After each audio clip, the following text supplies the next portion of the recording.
Bonjour, bonjour, bonsoir, bonsoir mes belles étoiles, j'espère que vous allez toutes et tous bien. Alors ce soir, sous un parterre de fleurs, entouré de cœurs, avec une bougie en lueur et de la musique en douceur, je vais vous conter encore une jolie histoire avec une fin qui a une moralité. Alors je ne vais pas dire il était une fois, parce que cette histoire est vraie. Alors c'est l'histoire de Annie. Cette personne porte le même prénom que moi, mais ce n'est pas moi. Donc Annie est une vieille dame qui est partie à la retraite. Et pour ne pas rester toute la journée à rien faire à la maison, car elle n'a plus de mari, les enfants sont tous partis. Alors elle a dit, au lieu de toutes les semaines faire comme avant, quand j'étais active, aller faire mes courses pour toute la semaine, là, elle décida de faire ses petites courses tous les jours, pour pouvoir voir du monde, pour pouvoir marcher. Et puis bon, et aussi ne plus être isolée totalement. Donc son petit rituel, elle allait chez son boulanger, elle allait chez son laitier, elle allait chez son légumier et terminait par son boucher. Donc, dans cet ordre ou pas dans cet ordre, mais ce jour-là, c'était dans cet ordre-là. Quand elle est sortie de chez le boucher, elle remarqua une belle bête, un joli berger allemand, tout beau, mais abandonné, un chien errant. Il n'était pas maigre, il n'était pas gros, il n'était pas sale, il n'était pas propre, il n'avait pas de collier, mais il était isolé, un peu comme elle. Alors elle regarde ce chien et lui dit « Ah, tu viens ici en espérant que quelqu'un te donne à manger ?» Donc ce qu'elle fit, elle partagea son repas et ouvra son petit sac et lui donna une tranche de jambon. Au début, elle avait peur de la lui donner avec les doigts parce que on ne sait jamais, elle peut se faire mordre. Mais vu le regard du chien qui était plus dans « je t'en supplie, donne-moi quelque chose », elle lui donna quand même dans sa gueule et il prit. Et là, elle fut énormément surprise parce qu'un chien, quand il a faim, quand on lui donne quelque chose, la première des choses, il le mange. Ce chien-là, non. Il a pris de la tranche de jambon et il est parti. Il a traversé la rue et il est parti de l'autre côté. Quand même, c'était une rue à double sens. Donc, il a slalomé parmi les voitures sans se faire écraser. Il est parti de l'autre côté. Apparemment, pour manger sa tranche de jambon de l'autre côté. Annie, elle dit, tiens, c'est bizarre, mais bon, c'est un animal, il a ses petites manies, peut-être ses petites idées. Le lendemain, elle passa, elle faisait son petit rituel, et là, juste avant d'arriver chez le boucher, elle voit une personne tendre une tranche de jambon au chien, et la tranche de jambon, le chien, il la mangea tout de suite. Et là, Annie, elle se dit, tiens, c'est bizarre, il l'a mangé tout de suite, tandis que moi, hier, il ne l'a pas mangé, il l'a emporté. Donc, elle rentre chez le boucher, et là, elle demande encore, elle demande ce qu'elle voulait pour elle, un peu de viande hachée, une petite saucisse, et elle demanda une saucisse en plus pour le chien. Et elle sort, elle donne la saucisse au chien, qu'elle a vu auparavant qu'il avait mangé. Et là, le chien prend la saucisse et traverse encore une fois. Il traverse en slalomant entre les voitures et elle a de l'autre côté de la deuxième rue, puisque c'était à double sens.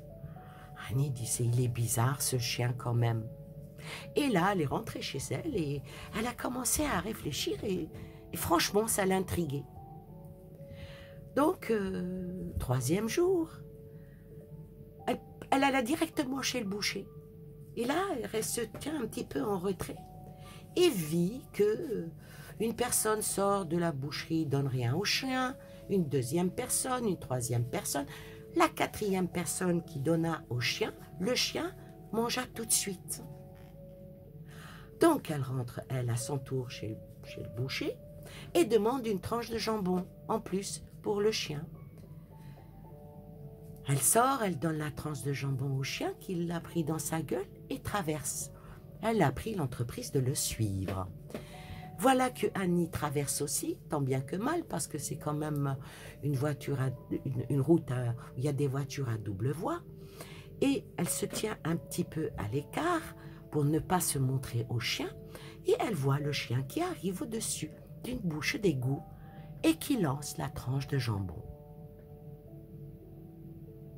Là, Annie dit « Ah, il y a quelque chose qui se passe ». Donc, elle s'approcha de la bouche d'égout et elle vit le chien, tout en étant apeuré, il tournait, il lui faisait comprendre qu'il y avait quelque chose dans la bouche d'égout. Alors Annie n'hésita pas une seconde, téléphona aux pompiers et pour qu'ils viennent, elle dit « s'il vous plaît, mon animal est tombé dans la bouche d'égout ». Alors bon, les pompiers sont arrivés et elle s'excusa tout de suite. Elle leur a dit « écoutez, franchement, c'est pas mon animal, mais pour que vous veniez, je vous ai dit ça, mais il y a quelque chose dans l'égout, s'il vous plaît ». Bon, ils étaient là, ils enlevèrent la grille et il y a un pompier qui descendit. Quelques minutes après, sortit quelque chose, une fois, 2 fois, 3 fois. Et devinez quoi? Devinez quoi? C'était 3 petits chatons. 3 petits chatons qui étaient dans cette bouche d'égout.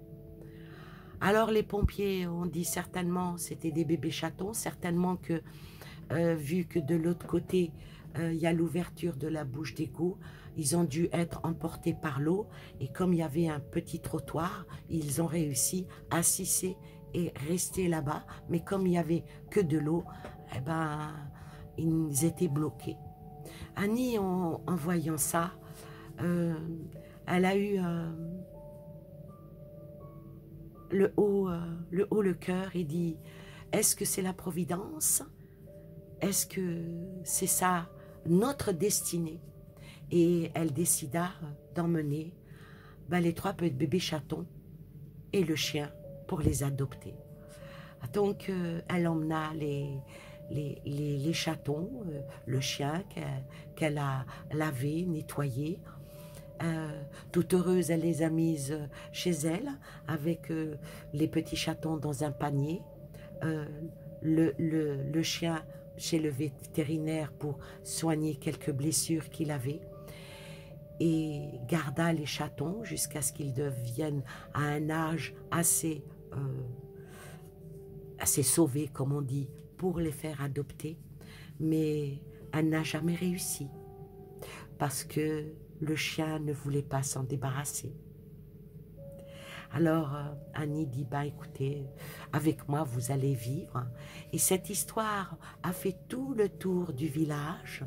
Et Annie, qui était seule et isolée, se vit frayer un chemin avec les gens du village pour de l'amitié.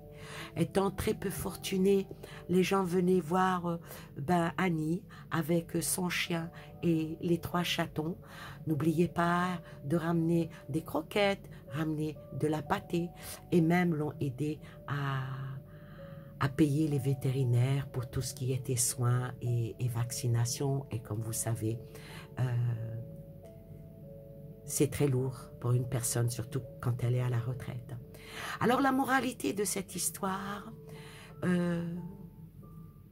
faut jamais désespérer. Faut jamais désespérer. Au moment où on s'y attend le moins, un ami peut surgir de lointain. L'amitié peut se créer d'un rien et vivre avec